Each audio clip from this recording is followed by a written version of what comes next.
దేవుని పరిశుద్ధ నామానికి సమస్త ఘనత మహిమ. ప్రియ దేవుని బిడ్డలారా, ఈరోజు వెనస్డే 3rd April 2024 మీ అందరికీ యేసు ప్రభు పేరట శుభాలు తెలియపరుస్తున్నాను. దేవుని వాక్యాన్ని చదువుకుందామా? మత్తయి సువార్త 4వ అధ్యాయము 19వ వచనము. Gospel account to Saint Matthew chapter 4 and verse 19. ఆయన నా వెంబడి రండి, నేను మిమ్మును మనుషులను పట్టు జాలర్లుగా చేతునని వారితో చెప్పాను. దేవునికి స్తోత్రం కలుగును గాక. ప్రియ దేవుని బిడ్డలారా, let me read this in English. And he said unto them, follow me and I will make you fishers of men. Follow me and I will make you who I am అని అర్థము. నన్ను వెంబడించండి, నేను ఏమై ఉన్నానో అది మిమ్మల్ని చేస్తానంటున్నాడు. దేవునికి స్తోత్రం కలుగును గాక. చాలామంది దేవుణ్ణి సంతోషపరచాలని కోరుకుంటారు, దేవుని కొరకు ఏదో ఒకటి చేయాలని కోరుకుంటారు. మనం చేయాల్సింది ఒకటేనండి, ఆయనను వెంబడించాలి, ఆయనను ఫాలో అవ్వాలి. అప్పుడు ఆయన యేసు ప్రభువారు మనలను ఆయనలాగా చేస్తాడు.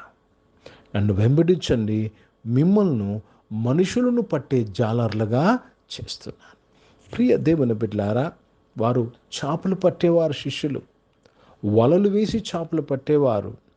ఈరోజు రక్షణ సువార్త ద్వారా మనుషులను పట్టాలి. ఓ థ్యాంక్ యూ జీసస్. రక్షణ సువార్త ద్వారా ఏంటండి రక్షణ సువార్త? యేసు ప్రభువారు మనిషి కుమారుడుగా దేవుడు ఈ లోకానికి వచ్చాడు. యేసు ప్రభువారు మరణించారు, యేసు ప్రభువారు సమాధి చేయబడ్డారు, యేసు ప్రభువారు 3వ దినాన తిరిగి లేచాడు, యేసు ప్రభువారు ఆరోహణమై ఉన్నాడు. ప్రియ దేవుని బిడ్డలారా, ఈ 5 విషయాలు మన రక్షణకు కారణం. ఈ 5 విషయాలతో మనుషులను పట్టే వల తయారు చేయబడ్డాది. కనుక ప్రియ దేవుని బిడ్డలారా, if you really want to be a blessing to the kingdom of God, మొదట ఆయన రాజ్యంలో నీతిని వెతకాలంటే ఆయన్ను మనం వెంబడించాలి. You have to follow him. ఎలా వెంబడిస్తామండి? ఆయన ఎక్కడున్నాడని ఒకవేళ అటువంటి ఆలోచన, అటువంటి ప్రశ్న మీరు ఉన్నట్లయితే ఆయన్ను ఎలా వెంబడించాలంటే, వాక్యం ఆయన గురించి ఏమి చెప్తుంది, వాక్యం మనం ఎలా జీవించాలని చెప్తుందో వెంబడించడం. రెండవది, దేవుని ఆత్మచేత నడిపింపబడడం, to be led by the holy spirit. దేవునికి స్తోత్రం కలుగునుగాక. ఆయన దైవత్వంలో మనము పాలివారుగా ఆయన చేస్తానంటున్నాడు. నన్ను వెంబడించండి, మిమ్మల్ని నాలాగా చేస్తానంటున్నాడు. హిందీ में पढ़ेंगे मत्ती रचित सुसमाचार, उसमें 4 अध्याय और 19 वचन पढ़ रहे हैं. उनसे कहा, मेरे पीछे चले आओ तो मैं तुमको मनुष्यों को पकड़ने वाले बनाऊंगा. तुमको मैं मनुष्यों को पकड़ने वाले बनाऊंगा.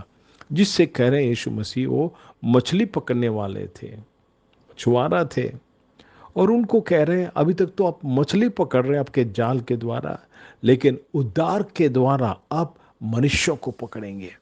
కనుక ప్రియ దేవుని బిడ్డలారా, దేవుని రాజ్యము బలత్కారముగా పట్టబడుతుంది. గుర్తుపెట్టుకోండి, దేవుని రాజ్యము పట్టబడుతున్నది. దేవుడు ఈరోజు ఆ రాజ్య బాధ్యతను, భారాన్ని మనకు అప్పగిచ్చాడు.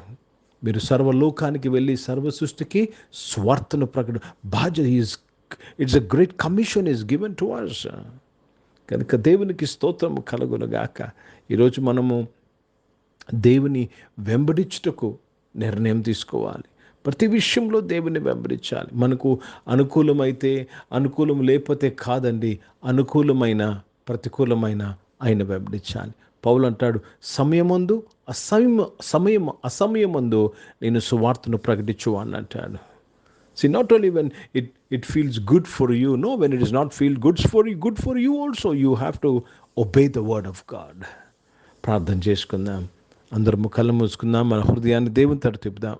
పరిశుద్ధ తండ్రి, జీవం గల దేవా, మీ బలమైన మాట ద్వారా మా అందరితో మాట్లాడి, అవును తండ్రి, మేము మిమ్మల్ని వెంబడించినప్పుడు మమ్మల్ని మీలాగా నువ్వు మార్చే దేవుడు అయ్యా, మీకు స్తోత్రం చెల్లిస్తున్నాను.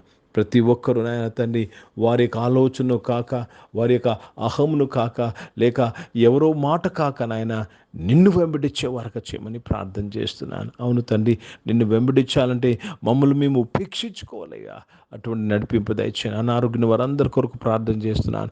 మీరు స్వస్థపరిచినందుకు స్తోత్రం, సంపూర్ణ ఆరోగ్యం దయచేసినందుకు స్తోత్రం చెల్లిస్తున్నాను. పరిశుద్ధ తండ్రి, ఉద్యోగంలో వ్యాపారం చేసిన వారిని దీవించి ఆర్థికంగా వారిని బలపరచండి అయ్యా. దేవా, స్కూల్స్కి, కాలేజ్, యూనివర్సిటీస్కి వెళ్తున్న వారు, ఇంకా ఎగ్జామ్స్ రాస్తున్న వారు, కాంపిటేటివ్ ఎగ్జామ్, ఎంట్రన్స్ ఎగ్జామ్ రాస్తున్న వారందరూ కూడా మీరు దీవించి ఆశ్రయించినందుకు స్తోత్రంలో నాన్న. ఈరోజు పుట్టినరోజులు, పెళ్లి రోజులు జరిపించుకున్న వారు దీవించి మీ దయా కిరీటం ధరింపు చేసి, మీ దయలో మనుషుల వర్ధలింపు చేసి మీరు కాపాడినందుకు స్తుతులు స్తోత్రాలు చెల్లిస్తూ మీ నామాన్ని మహిమపరుస్తున్నాను. పరిచయం చేసిన ప్రతి ఒక్కరూ నిన్ను వెంబడిస్తూ పరిచయం చేయటకు సహాయం చేయండి. భారతదేశం యొక్క రక్షణ కొరకు ప్రార్థన చేసినాను. భారతదేశం నాయన తండ్రి, దేవా రాజ్యం కొరకు పట్టబడినందుకు స్తోత్రములు చెల్లిస్తూ మీ నామాన్ని మహిమపరుస్తున్నాను. ఇజ్రాయెల్ దేశం కొరకు, యెరూషలేముకు శాంతి సమాధానం కొరకు ప్రార్థన చేస్తూ యేసుక్రీస్తు పరిశుద్ధ నామమున ప్రార్థన అంతయు అడిగి వేడుకొని పొంది ఉన్నాము తండ్రి. ఆమేన్. పరలోకమందున్న మా తండ్రి, మీ నామం పరిశుద్ధపరచబడును గాక, మీ రాజ్యము వచ్చును గాక, మీ చిత్తం పరలోకమందు నెరవేర్చబడుతున్నట్లు భూమి మీద నెరవేర్చబడును గాక. మాకు కావలసిన దిన ఆహారమును మాకు దయచేయం. మా ఇండ్ల ప్రార్థనలు చేసిన వారిని మేము క్షమించిన ప్రకారం మా ప్రార్థించము. మమ్మల్ని శోధన తెగకిని తప్పించము. ఎందుకంటే రాజ్యము, శక్తి, మహిమ నిరంతరం నీవై ఉన్నావు తండ్రి. ఆమె ఇప్పుడు మన పరమ తండ్రి అయిన దేవుని ప్రేమ, ప్రభునేసు క్రీస్తు వారి కృప, పరిశుద్ధాత్మిక అన్యోన్య సహవాసం, ఈ ఆరాధనలో పాల్గొన్న ప్రతి ఒక్కరితో, ప్రార్థన చేయబడిన అంశములతో, సంఘముతో ఇప్పుడు ఎల్లప్పుడూ సదా తోడైండునుగాక. ఆమెన్. దేవునికి స్తోత్రం. అందరికీ వందనాలండి. God bless you and praise the lord.